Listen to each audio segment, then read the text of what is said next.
pues damos el paso a la parte décima, donde vamos a ver algunos de los principios fundamentales del silogismo categórico. Seguimos con los categóricos y también qué son los silogismos categóricos incompletos y compuestos, con estas 5 categorías de silogismos incompletos y compuestos. ¿Cuáles son los 3 principios fundamentales del silogismo categórico? Uno, como ven, es negativo y los otros 2 son positivos. Todo pensamiento coherente, todo razonamiento lógico se regula por el principio de no contradicción. Esta es la base de todo pensamiento coherente. ¿Y qué es lo que dice este principio de no contradicción? Que es imposible que lo mismo pertenezca y no pertenezca a lo mismo simultáneamente y bajo el mismo aspecto. Así lo define Aristóteles en el libro de la Metafísica. Y es un principio básico, universal, primero de la lógica, de la metafísica también, porque no solamente influye en el pensar, sino también en el ser real.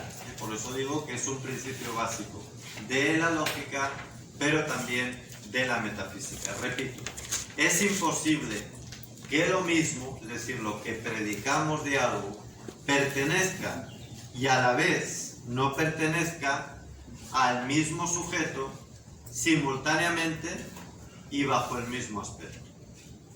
A veces en nuestra argumentación, y esto es muy frecuente, sobre todo en esta época que nos ha tocado vivir tan ilógica, en la que el pensamiento es tan irracional, estamos movidos por el emotivismo. Esta mañana hemos hablado de ello. Luego, si tenemos oportunidad, volveremos otra vez a tratarlo. Pero es muy habitual que en nuestra cultura, que es el imperio, la dictadura del emotivismo, se caiga mucho en la vulneración de este principio de la no contradicción. Nos quedamos tan tranquilos. Voy a ponerles un ejemplo que nos afecta directamente como cristianos. ¿Cuántas veces argumentamos de la siguiente manera, ¿no? Decimos, la religión católica es la verdadera. Es donde el Señor ha depositado la verdad plena. Y a continuación decimos, todas las religiones son iguales. Oye usted, está aplicando al mismo sujeto que es la religión católica, porque en todas las religiones está incluida la religión católica. Está aplicando lo mismo y lo contrario. O es la verdadera o es igual. Pero la verdadera significa que no es lo mismo que los demás, porque si no serían todas, no tendrías que decir la religión católica es la verdadera. Y así caemos en muchas vulneraciones o violaciones del principio de no contradicción, muy frecuentemente. Es uno de los que más se pisotean en el razonamiento. Así que, aunque parezca que no, esto es muy práctico a la hora de nuestra vida cotidiana. Pero este es un principio, digamos, negativo, que no funda positivamente el razonamiento o el discurso, simplemente establece una imposibilidad, prohíbe la contradicción, porque esa contradicción anularía nuestra argumentación y ya todo lo demás queda tambaleándose, ¿no? Vamos a 2 principios que estos sí fundan positivamente el razonamiento, que es el principium identitatis o identidad y el principium discrepantiae o principio de diferencia. El primero, el principium identitatis o identidad, dice lo siguiente: 2 cosas idénticas a una tercera son 2 cosas idénticas a una tercera son 2 cosas, estas 2 sillas idénticas a esa otra silla son idénticas entre sí. Este es el principium identitatis o de identidad. Y el de discrepantiae o también diferencia, más que de discrepancia, la traducción es diferencia, dice lo siguiente: 2 cosas. una de las cuales es idéntica a una tercera y la otra difiere de esa tercera, son... Esta silla son iguales, pero a ver cómo sería. Dos cosas, una de las cuales es idéntica a una tercera, aquella silla, ¿no? O sea, tenemos la silla y la mesa. Hay una que es igual a una tercera, pero hay otra, la mesa, que es distinta a la silla. Entonces, ¿cómo son estas dos cosas primeras? La silla y la mesa de la que hemos partido. Diferente. Por eso es el principio de diferencia. Este principio de identidad y también el de diferencia que van unidos se convierten así en prácticamente uno solo. Y se dice de todo. Es algo que se puede atribuir, se puede usar en todo argumento. Vamos ahora a conocer lo que son los silogismos categóricos, incompletos y compuestos. Aquí tenemos las 5 palabrejas que nos pueden sonar un poco extrañas, pero que van a ver que son también muy habituales en nuestros razonamientos, en nuestros argumentos. Que es, primero, el entimema. Entimema, está bien escrito. Es un silogismo abreviado. Normalmente una de las premisas, saben que hay dos premisas, mayor, menor, pues una de ellas se suele sobreentender. Hay uno muy famoso que lo dijo Descartes. ¿Quién se acuerda? Pienso, luego existo. Exacto. Pienso, luego existo. Ahí falta una premisa, porque el silogismo completo debiera ser todo aquel que piensa existe. Yo pienso, por lo tanto, existe.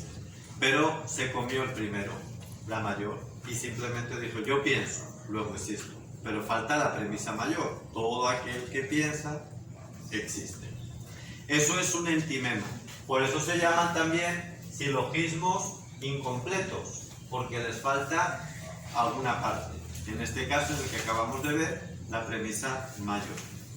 ¿Qué es un epiquerema? El epiquerema, que suena como enfermedad de la piel o algo así, ¿verdad?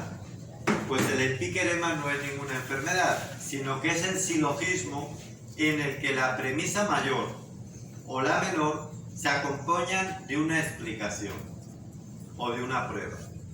Por eso se llama en este caso compuesto. No sería incompleto como el entimema si no es compuesto, porque tiene un añadido. Por ejemplo, quien sabe, aprueba.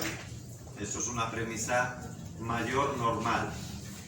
Pero luego se dice, yo sé, porque estudio. Ahí está añadiendo una explicación. Por lo tanto, Yo apruebo. yo apruebo, yo aprobaré. Muy bien. Viene entonces lo que es un epiquerema, ¿verdad? El que tiene añadido una explicación a lo que debiera ser simplemente una proposición sencilla. ¿Qué es el polisilogismo? Poli, saben que viene de varios, de muchos. Y silogismo ya lo estamos explicando, la deducción, el argumento que actúa por deducción. Bueno, pues el polisilogismo es una cadena, por eso también es compuesto, un silogismo compuesto, de tal manera que la conclusión de un silogismo, se convierte en la premisa mayor del siguiente. Por ejemplo, quien es prudente es temperante.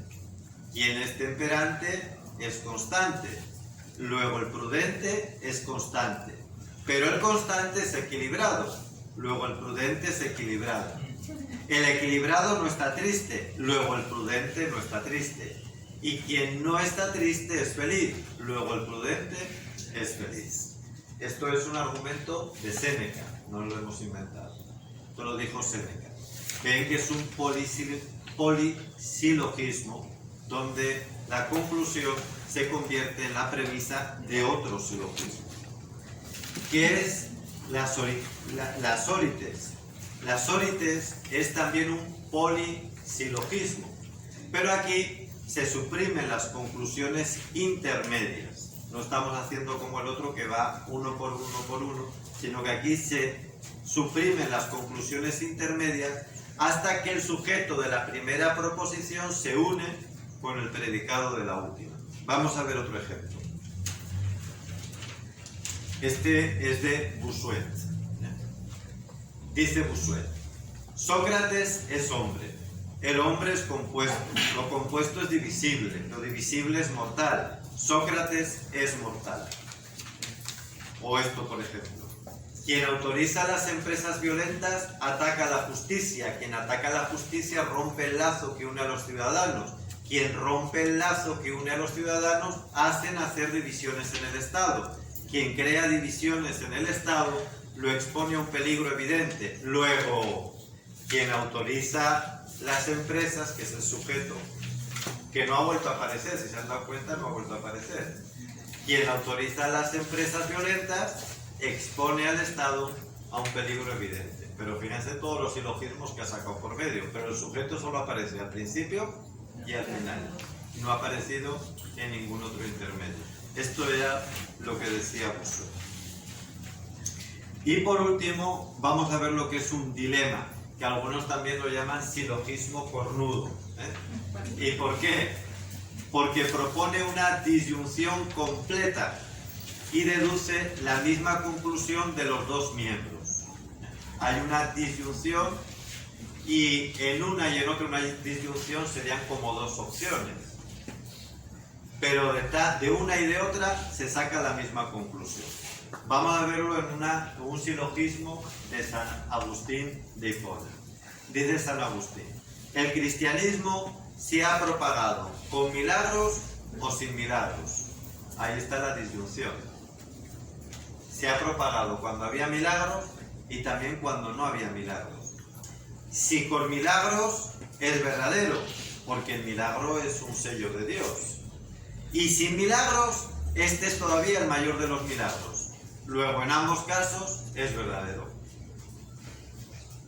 Pero vean que es lógico, ¿no? Es una disyuntiva. Dice, el cristianismo se ha propagado habiendo milagros y sin milagros. Si hay milagros, es evidente que viene de Dios, porque solo Dios hace milagros. Y si no hay milagros, el hecho de que se extienda sin milagros, ese es el mayor milagro. Porque la gente no cree por lo que ve, sino porque realmente cree, sin pruebas. Por lo tanto, dice San Agustín, en ambos casos no hay duda de que el cristianismo es verdadero. Ese es un dilema. Muy bien, pues hasta aquí esta parte para entender mejor lo que son los silogismos categóricos con estos principios de contradicción, de identidad, de diferencia y estas categorías.